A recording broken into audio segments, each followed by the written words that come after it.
Hey friends!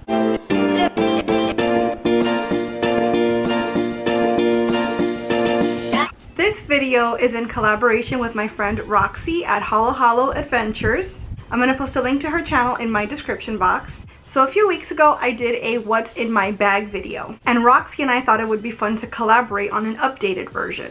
Now you might have guessed by my accessories, and I don't know, maybe the title of the video, that the version I'm putting out today is a what's in my Disney parks bag. It so happens that this upcoming week was our next scheduled trip to Disney World before Miss Rona made her appearance. And now who knows when we'll be back. But Disney or not, Dapper Day or not, the show goes on. I do hope we'll be back someday. And so in anticipation of that day, I wanted to show you guys what I typically bring into the park with me. Now, of course, your needs may vary. I usually pack a bag for myself and for my son. For reference, my son is 8 years old and he has nonverbal autism, and so there are special needs that come along with that. So the things that I have in my bag might not necessarily be the things that you need in your bag, but it'll give you some ideas as like a jumping off point so that you can tailor it to your own needs. First of all, the bag itself, of course. We don't go anywhere without our Star Wars backpack. This is actually my son's everyday backpack,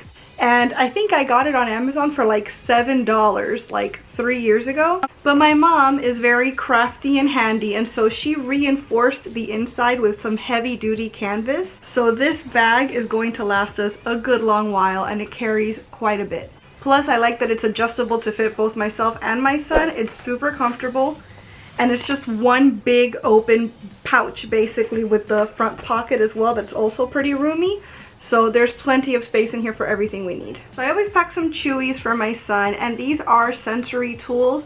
So my son likes to have stuff in his mouth to chew on, and we haven't quite reached that stage where we're ready for chewing gum or bubble gum yet.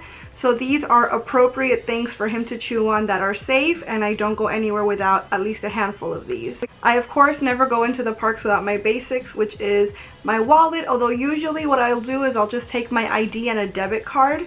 I try to keep cash to a minimum at the parks because I'm always in and out of my bag, and I worry that I'm going to end up dropping a lot of cash and not realizing it. And my wallet is kind of big and bulky, so if I can get away with not taking the whole wallet with me somewhere, then that's usually what I'll try to do.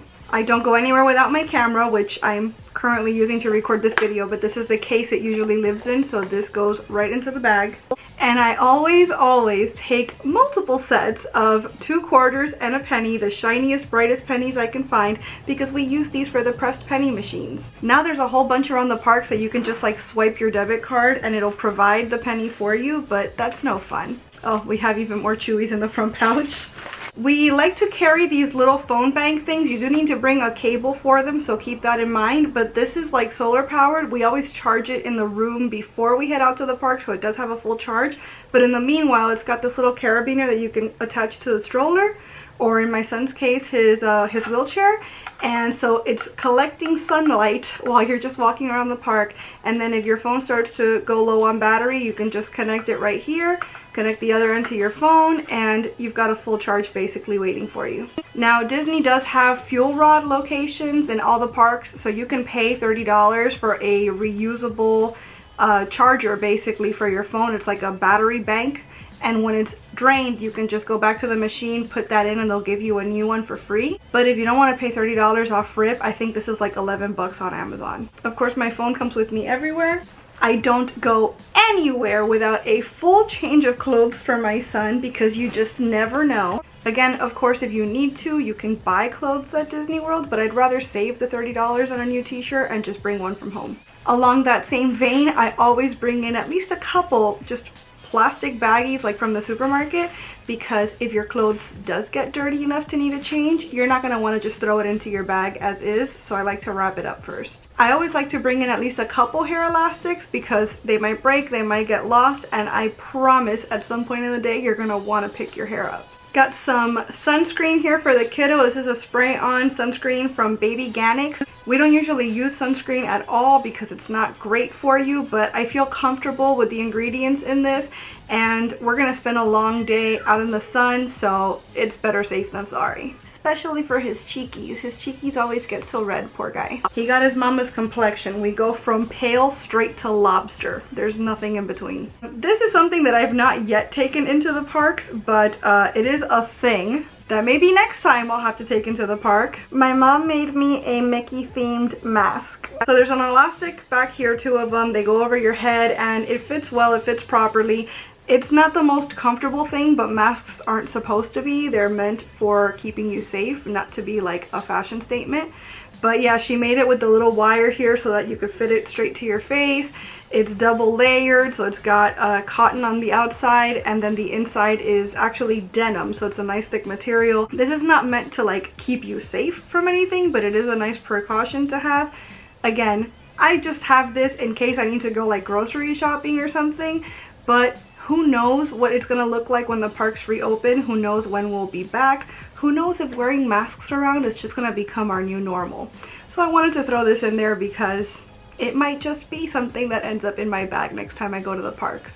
I bring with me the tiniest little bit of makeup because I never really wear makeup anywhere, but I do always have my tinted lip gloss on me. And then just to make it easy, I've got a lip liner that really stays put.